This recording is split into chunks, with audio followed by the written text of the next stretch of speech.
Good morning दोस्तों, मैं आपका दोस्त बीएल आपके अपने YouTube channel all in one with BL पर आपका स्वागत करता हूं। दोस्तों, मैं फिर से हाजिर हूं प्राचीन भारत के इतिहास का एक और महत्वपूर्ण टॉपिक लेकर के। और आज का हमारा टॉपिक है गुप्तोत्तर काल कि गुप्त वंश के पतन के पश्चात किन किन राजवंशों ने भारत पर शासन किया और किन किन कौन कौन से महान राजाओं ने यहाँ पर शासन किया। तो बने रहिए मेरे साथ और देखते हैं आज का गुप्तोत्तर काल। देख लेते हैं आज की मोटिवेशनल लाइन। अगर आपको लगता है कि आप सही हैं तो किसी की भी ना सुने। लोग तो कहेंगे कि आप ये नहीं कर सकते, आप वो नहीं कर सकते, पर वो ऐसा कहते हैं। समझ लीजिए उस समय वो आपको अपनी क्षमता के आधार पर नहीं आंकते, पर आपकी क्षमता उससे कितनी स्ट्रांग है वो ये नहीं जानते। यह सिर्फ आप जानते हैं। इसलिए किसी के कहने में ना आकर के और अपनी तैयारी को बरकरार रखें। और सब जो ऐसा कहने वाले हैं कि ये नहीं कर सकता, वो नहीं कर सकता, उन सब का आपको मुंह बंद करना है, मेहनत करनी है और सफलता प्राप्त करनी है। दोस्तों, चैनल को सब्सक्राइब कर लीजिए, वीडियो को लाइक करके और शेयर कर दीजिए। देखते हैं आज का पॉइंट। और आज का हमारा पॉइंट है गुप्तोत्तर काल में गुप्त साम्राज्य के पतन के पश्चात कौन कौन से राजवंशों ने भारत पर शासन किया। तो गुप्त वंश के पतन के पश्चात अनेक क्षेत्रीय राजाओं का उद्भव हुआ यहाँ पर, और जो इस प्रकार से हैं। कौन कौन से वंश हुए थे? तो बल्लवी का मैत्रक वंश एक था यहाँ पर। दोस्तों, ये जो वंश और ये राजाओं की जो डिटेल है वो परीक्षा की दृष्टि से जो इम्पोर्टेंट है वो मैं कवर करता हूँ। और शॉर्ट में इनके बारे में, जिनने कोई बहुत बड़ा राजाओं ने काम नहीं किया, उनका शॉर्ट में बताया जाता है। और जो महान राजा हुए थे जिनके अच्छे साम्राज्य का संचालन किया था, उनके बारे में थोड़ा विस्तार से बताता हूँ। तो बल्लवी का मैत्रक राजवंश जो था, वो इस वंश का संस्थापक जो थे वो भट्टारक थे। और ध्रुवसेन द्वितीय हर्षवर्धन का समकालीन था। जो इस वंश में एक राजा हुआ था ध्रुवसेन द्वितीय, जो हर्षवर्धन के मतलब समय में हुआ था।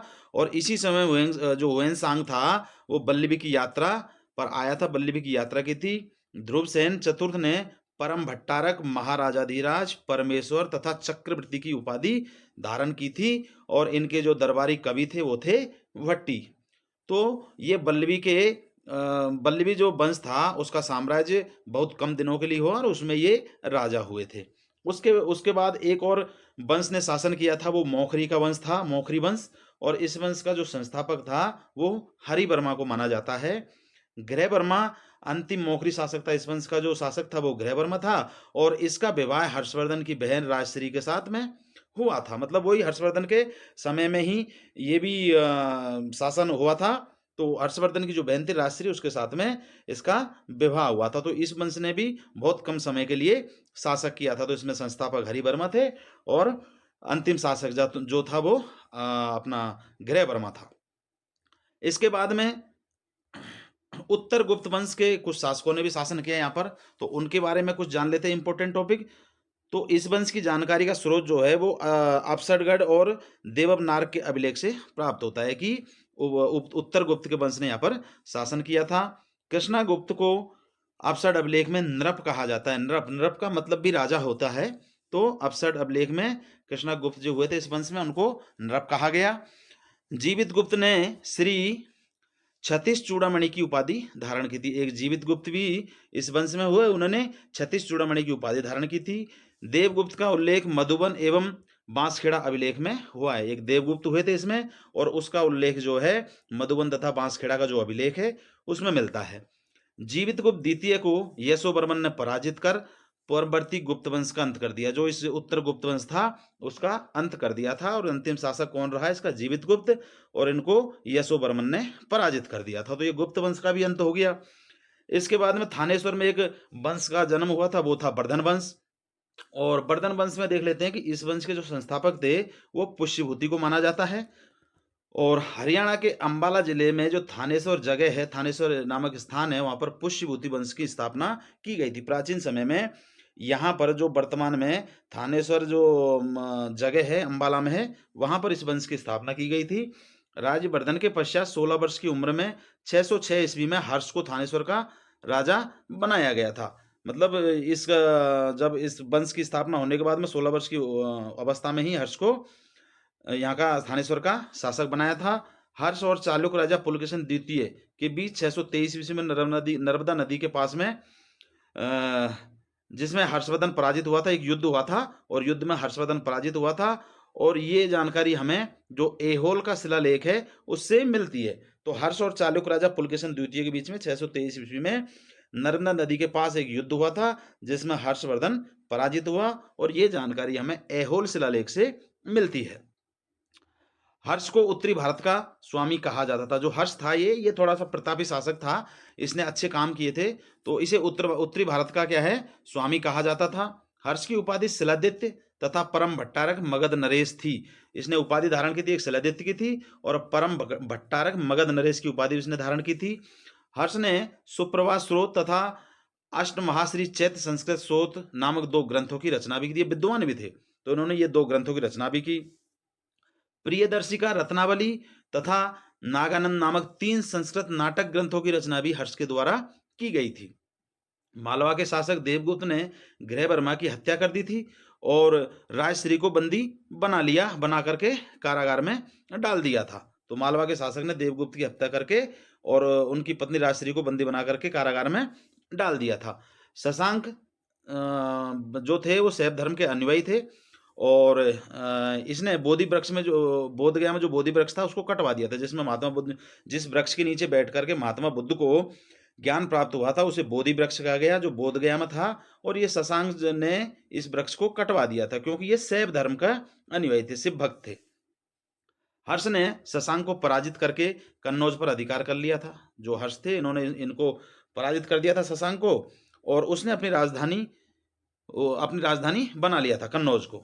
चीनी यात्री हुएनसांग हर्षवर्धन के शासनकाल में ही आया था। जो हुएनसांग थे वो भी हर्षवर्धन के शासनकाल में आया था। हुएनसांग की यात्रा का जो वृत्तांत है वो सीयू की जो ग्रंथ है उसमें प्राप्त। अब आपसे दोस्तों एक क्वेश्चन है कि जो सीयू की है वो किसने लिखा। आप मुझे इसका आंसर कमेंट बॉक्स में जरूर बताना कि सीयू की के रचनाकार कौन है। हुएनसांग के अनुसार गुप्त सम्राट नरसिंह गुप्त बालादित्य ने नालंदा में 80 फीट ऊंची तांबे की बुद्ध प्रतिमा को स्थापित करवाया था। तो हुएनसांग के अनुसार जो है गुप्त सम्राट नरसिंह गुप्त थे, उन्होंने 80 फीट ऊंची तांबे की बुद्ध प्रतिमा बनाई थी नालंदा के अंदर। तो ये ऐसा पता चलता हमें हुएनसांग के अनुसार। इसके बाद में हर्ष ने 641 ईस्वी में अपने दूत चीन भेजे थे तथा 646 ईस्वी एवं 645 ईस्वी में चीनी दूत इसके दरबार में भी आए थे। मतलब चीन में भी इसने दूत भेजे थे और चीन से भी दूत हर्ष के दरबार में आए थे। हर्ष ने कश्मीर के शासक से बुद्ध के दांत के जो अवशेष थे, महात्मा बुद्ध के जो दांत के अवशेष थे वो बलपूर्वक छीन लिए थे हर्ष ने कश्मीर के शासक से। चीनी यात्री हुएनसांग से मिलने के बाद हर्ष ने बौद्ध धर्म की महायान शाखा को आश्रय दिया था और ये पूर्ण रूप से बौद्ध हो गए थे। मतलब जो हुएनसांग से मिले थे उसके बाद में जो अपने ये थे हर्ष, उन्होंने महायान शाखा को आश्रय दिया और पूर्ण रूप से बौद्ध धर्म ग्रहण कर लिया। हर्ष के समय में नालंदा महाविहार महायान बौद्ध धर्म का शिक्षा का प्रधान केंद्र था। तो नालंदा का महाविहार था, जो महायान शाखा थी बौद्ध धर्म की, उसका शिक्षा का प्रधान केंद्र वो नालंदा महाविहार था। हर्ष के समय में प्रयाग में प्रत्येक 5वें वर्ष एक समारोह आयोजित किया जाता था और जिसे महामोक्ष परिषद कहा जाता था। मतलब 5वें साल में यहाँ पे एक समारोह आयोजित होता था। बाणभट्ट हर्ष के दरबारी कवि थे और उन्होंने हर्षचरित एवं कादम्बरी की रचना की थी। तो बाणभट्ट ने हर्षचरित और कादम्बरी की रचना की थी और ये हर्ष के दरबारी कवि थे। प्रशासन की सुविधा के लिए हर्ष ने साम्राज्य को कई प्रांतों में विभाजित किया और प्रांत जो होते हैं उनको भुक्ति कहा जाता था और प्रत्येक भुक्ति का शासक राजस्थानीय या उपरीक तथा राष्ट्रीय, तीनों नामों से जाना जाता था। राजस्थानीय, उपरीक और राष्ट्रीय कहलाता था, जो भुक्तिक का मुखिया होता था। हर्षचरित्र में प्रांतीय शासक के लिए लोकपाल शब्द का प्रयोग भी मिलता है। जो प्रांत के शासक होते थे उनके लिए लोकपाल शब्द भी मिलता है, ऐसा हर्षचरित्र में जो हर्ष ने लिखी उसमें मिलता है। ग्राम प्रशासन की सबसे छोटी इकाई थी और प्रशासन का प्रधान ग्रामाक्ष पटलिक कहा जाता था। मतलब सबसे छोटी इकाई ग्राम थी और ग्राम का जो प्रधान होता था वो ग्रामाक्ष पटलिक कहा जाता था। पुलिसकर्मी को चाट या भाट कहा जाता था। जो सैनिक होते उन्हें चाट या भाट कहा जाता। दंडपाशिक तथा दांडिक पुलिस विभाग का जो अधिकारी होता उसको कहा था। जो पुलिस विभाग का अधिकारी होता था उसको दंडपाशिक या दांडिक कहा जाता था। अश्वसेन के अधिकारियों को बृहदेश्वर जो अधिकारी होते थे उनको बृहदेश्वर, और पैदल सैनिक के जो अधिकारी होते थे उन्हें बलाधिकृत या महाबलाधिकृत कहा जाता था। तो जो घुड़सवारी सेना के अधिकारी को बृहदेश्वर और पैदल सैनिक के अधिकारी को बलाधिकृत या महाबलाधिकृत कहा जाता था। हर्ष के प्रमुख पदाधिकारी कुमारामात्य होते थे, और जो उच्च प्रशासनिक सेवा में नियुक्त अधिकारी होते थे, कुमारामात्य उच्च प्रशासनिक सेवा में नियुक्त होते थे। दीर्घध्वज जिस होते थे वो राज्य के संदेशवाहक होते थे, और सर्वगत जो होते थे वो गुप्तचर विभाग के सदस्य होते थे। तो ये उसके मतलब हर्ष के शासनकाल में कहा जाता था। हर्षचरित्र में सिंचाई के साधन के रूप में तुला यंत्र या जल पंप भी उस वक्त में लगाए गए थे। तो हर्षचरित जो पुस्तक है उसमें सिंचाई के साधन के रूप में तुला यंत्र या जल पंप का उल्लेख भी मिलता है कि उस वक्त में पानी के लिए जल पंप लगाए गए थे। अब इन वंशों के साथ साथ में उत्तर भारत में कौन कौन से राजवंशों ने शासन किया उनके बारे में देख लेते हैं। तो एक आता है कश्मीर का राजवंश, और कश्मीर के राजवंश के बारे में कलहण की राजतरंगी से ज्ञात होता है हमें कि 800 से 1200 ईस्वी तक कश्मीर में 3 वंशों ने शासन किया था। मतलब इस 400 के साल में कश्मीर के अंदर 3 वंशों ने शासन किया था। अब वो 3 वंश कौन कौन से थे उनके बारे में देख लेते हैं। तो पहला था कारकोट वंश। कारकोट का राजवंश था। इस वंश की स्थापना 7वीं शताब्दी में दुर्लभ वर्धन ने की थी। जो कारकोट वंश था उसकी स्थापना 7वीं शताब्दी में की गई और दुर्लभ वर्धन ने की थी। कारकोट वंश का सर्वाधिक जो शक्तिशाली शासक था वो था ललितादित्य मुक्तापीड़, जो विद्वानों का संरक्षक था। मतलब विद्वान इसके दरबार में रहते थे, और इसके दरबार में क्षीर, उद्भट, दामोदर गुप्त, ये आदि विद्वान इसके दरबार में रहते थे। कारकोट राजवंश के जो दुर्लभ वर्धन थे उनके दरबार में। कश्मीर के मार्तन मंदिर का निर्माण ललितादित्य द्वारा ही करवाया गया था। तो ललितादित्य एक शासक था, उसने मार्तन मंदिर का निर्माण करवाया था कश्मीर के अंदर। अवंती वर्मन के अभियंता सीए ये सी आधा ये है बीच में, सीए ने सिंचाई के लिए नहर का निर्माण करवाया। अवंती वर्मन ने तो सिंचाई के लिए सीए नहर का निर्माण करवाया था। उत्पल वंश की स्थापना अवंती वर्मन ने की थी। एक दूसरा वंश जो कारकोट वंश एक था, और दूसरा कौन सा था, उत्पल वंश था, और इसकी स्थापना किसने की थी, अवंती वर्मन ने की थी। तो ये कश्मीर के कारकोट वंश, दूसरा उत्पल वंश। उत्पल वंश की स्थापना अवंती वर्मन ने। उत्पल वंश की जो एक रानी हुई थी इसमें दिद्दा, जो 980 ईस्वी में थी, और ये बहुत ही महत्वाकांक्षी शासिका थी। उत्पल वंश के बाद में कश्मीर में लाहौर वंश का शासन स्थापित किया था। तो उत्पल वंश में एक प्रमुख रानी हुई थी, वो थी रानी दिद्दा, जो 980 ईस्वी में हुई, और ये बहुत महत्वाकांक्षी रानी थी। और उत्पल वंश के बाद में कश्मीर में क्या है, लाहौर वंश का शासन स्थापित हुआ था। और लाहौर वंश का संस्थापक संग्राम राज था, जिसकी पत्नी सूर्यमती ने प्रशासन को सुधारने के लिए इनकी सहायता की थी। मतलब जो लाहौर वंश के संस्थापक संग्राम राज थे, इनकी पत्नी थी सूर्यमती। तो ये राज कार्यों में रुचि रखती थी, और जो राज प्रशासन को सुधारने में इन्होंने राजा की बहुत सहायता की थी। लाहौर वंश का जो प्रमुख शासक था वो हर्ष विद्वान, कवि तथा कई भाषाओं का ज्ञात था। हर्ष नाम का ही एक शासक था जो लाहौर वंश का था। वो विद्वान था, कवि था, कई भाषाओं का ज्ञाता था। मतलब बहुत ही सभी चीजों का ज्ञान रखने वाला राजा था। कलहण हर्ष का आश्रित कवि था। ये कलहण जो था हर्ष का आश्रित कवि था, और जिसने राजतरंगिणी की रचना की थी।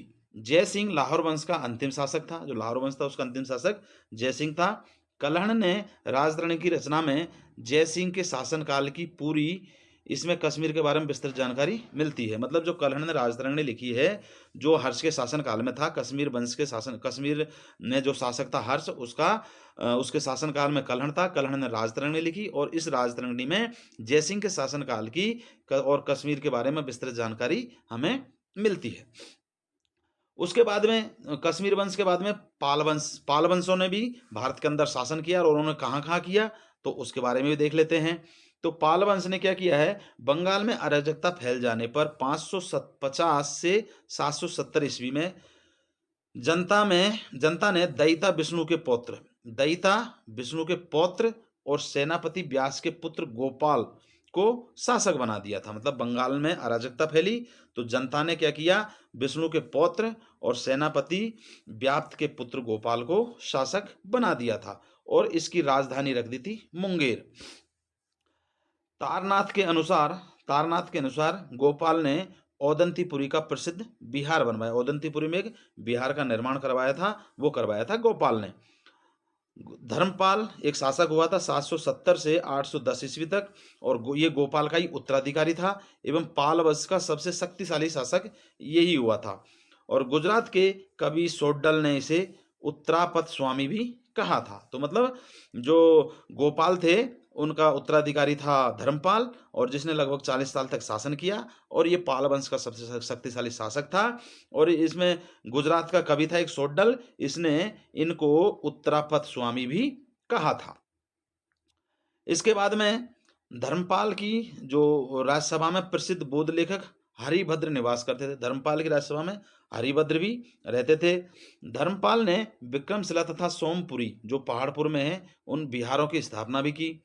देवपाल 810 से 850 ईस्वी तक रहा। देवपाल एक शासक हुआ था पाल वंश में, जो भी लगभग 40 साल तक शासन किया। और जावा में शैलेंद्र वंशी शासक बालपुत्र देव के अनुरोध पर नालंदा में एक बौद्ध विहार बनवाने के लिए 5 गांव दान में दे दिए थे। तो देवपाल जो शासक था वो लगभग 40 वर्ष तक शासन किया। और जावा के शैलेंद्र वंशी एक शासक थे बालपुत्र देव, इन्होंने अनुरोध किया देवपाल से कि नालंदा में मुझे बौद्ध विहार बनवाने के लिए कुछ जगह दी जाए। तो देवपाल ने इनको 5 गांव दान में दे दिए थे, और जिसमें इन्होंने बौद्ध विहार बनवाया था। देवपाल ने औदंतीपुरी जो बिहार में है के प्रसिद्ध बौद्ध मठ का निर्माण भी करवाया था। मतलब औदंतीपुरी में एक बौद्ध मठ का निर्माण भी देवपाल ने ही करवाया था। संध्याकर नंदी द्वारा रचित रामपाल चरित्र, संध्याकर नंदी एक मतलब लेखक थे, इन्होंने एक पुस्तक लिखी थी रामपाल चरित्र। इस वंश का अंतिम शासक रामपाल जो माना जाता है, मतलब इसकी रचना के अनुसार रामपाल पाल वंश का अंतिम शासक माना जाता है। कन्नौज के लिए त्रिपक्षीय संघर्ष हुआ था। कन्नौज के लिए मतलब 3 पक्षों में संघर्ष हुआ। पाल वंश, गुर्जर प्रतिहार वंश एवं राष्ट्रकूट वंश के बीच में संघर्ष चला था। और इसमें पाल वंश की ओर से सबसे प्रथम धर्मपाल शामिल हुए थे इस संघर्ष के अंदर। गौड़ीय रीति नामक साहित्यिक विद्या का विकास पाल शासकों के समय में ही हुआ था। तो गौड़ीय रीति कोई रीति है उस इलाके की, जो साहित्यिक विद्या, इसका विकास भी पाल शासकों के समय में ही हुआ था। पाल शासक बौद्ध धर्म के अनुयायी थे, मतलब पाल शासक जो थे वो बौद्ध धर्म के अनुयायी थे। इसके बाद में पाल वंश के बाद में एक सैन वंश ने भी भारत के अंदर शासन किया। और सामंत सेन ने राड एक जगह में सैन वंश की स्थापना 1080 ईस्वी में की थी। तो सामंत सेन ने की थी, राड में की थी सैन वंश की स्थापना 1080 ईस्वी में। इनकी राजधानी नदिया या लखनौती थी। सैन वंश का प्रथम स्वतंत्र शासक विजय सिंह था, जो शैव धर्म का अनुयायी था। तो प्रथम स्वतंत्र शासक कौन था? विजय सिंह था सैन वंश का। विजय सेन ने देवपाड़ा में प्रद्युम्नेश्वर मंदिर, शिव का विलास मंदिर की स्थापना करवाई थी देवपाड़ा में। बल्लाल सेन एक इसमें हुए थे, जो 1158 से 1178 ईस्वी तक रहे। और इन्होंने दान सागर और अद्भुत सागर नाम के 2 ग्रंथ लिखे थे। वो किसने लिखे थे? बल्लाल सेन ने। एक लक्ष्मण सेन इसमें हुए थे, जो 1178 से 1205 ईस्वी तक रहे, और बंगाल का अंतिम हिंदू शासक इसे ही माना जाता है। एक हलायुद्ध लक्ष्मण सेन का प्रधान न्यायाधीश और मुख्यमंत्री था। हलायुद्ध नाम का एक व्यक्ति था, जो लक्ष्मण सेन जो इसमें सैन वंश में शासक हुए थे, इनका न्यायाधीश था और मुख्यमंत्री भी ये था। सेन राजवंश प्रथम राजवंश था जिसने अपना अभिलेख सर्वप्रथम हिंदी में उत्कीर्ण करवाया था। तो मतलब हिंदी में अपना अभिलेख उत्कीर्ण करवाने वाला राजवंश कौन सा था? तो वो सेन वंश था। और सेन वंश का कौन सा राजा था? तो वो लक्ष्मण सेन था, ये याद रखना। बख्तियारुद्दीन मोहम्मद बिन खिलजी 1202 ईस्वी में इसने लखनौती पर आक्रमण किया और सैन वंश को समाप्त कर दिया था। तो सैन वंश की समाप्ति कैसे हुई? तो ये बख्तियारुद्दीन मोहम्मद बिन खिलजी ने 1202 ईस्वी में आक्रमण किया और लखनौती को जीत करके और सैन वंश को समाप्त कर दिया। तो दोस्तों, ये था मौर्योत्तर काल के अनेक वंश, और ये भाग 1 है। भाग 2 में जो बचे हुए वंश है उनके बारे में हम जानेंगे। तो ये इंपॉर्टेंट टॉपिकों के साथ में अब मुझे दीजिए इजाजत, और मिलते हैं प्राचीन भारत के इतिहास के मौर्योत्तर काल के पार्ट 2 के साथ में। तब तक के लिए नमस्कार, धन्यवाद।